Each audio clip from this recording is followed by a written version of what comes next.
149 রানের জবাব দিতে নেমে 15 ওভার শেষে বাংলাদেশের রান ছিল 3 উইকেটে 100, অর্থাৎ জিততে বাকি 30 বলে লাগতো 50 run. Set batter Tanzid Hasan Tamim সহ হাতে 7 উইকেট। আধুনিক টি-20তে সহজ সমীকরণই। তাছাড়া চট্টগ্রামের পিচও বেশ ব্যাটিং সহায়ক, তবুও সহজ এই সমীকরণটা মিলাতে পারল না বাংলাদেশ।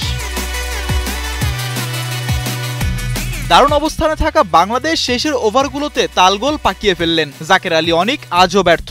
দলের চাপের মুহূর্তে দলকে আরও চাপে ফেলেছেন তিনি। সব মিলিয়ে 14 রানে ম্যাচ হেরেছে বাংলাদেশ। 20 ওভারে 8 উইকেট হারিয়ে 138 রানে থেমেছে টাইগাররা।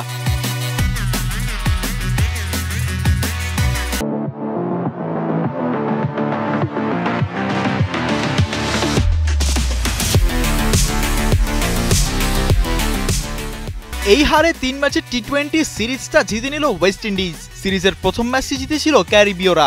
আজকের 14 রানের জয়টা সিরিজ জয় নিশ্চিত করল সফরকারীদের। অপরদিকে টানা 3 সিরিজ জেতার পর সিরিজ হারের স্বাদ পেতে হলো লিটন দাসের বাংলাদেশকে।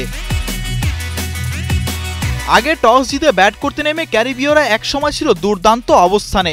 11 ওভার শেষে স্কোরবোর্ডে 1 উইকেটে 106 রান, কিন্তু রিশাদ হোসেন ও নাসুম আহমেদের ঘূর্ণিতে ছন্দ হারায় অতিথিরা।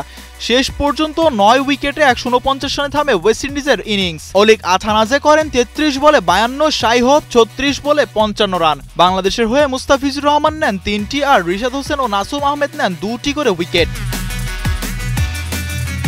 মিজানুর রশিক, কালের কণ্ঠ।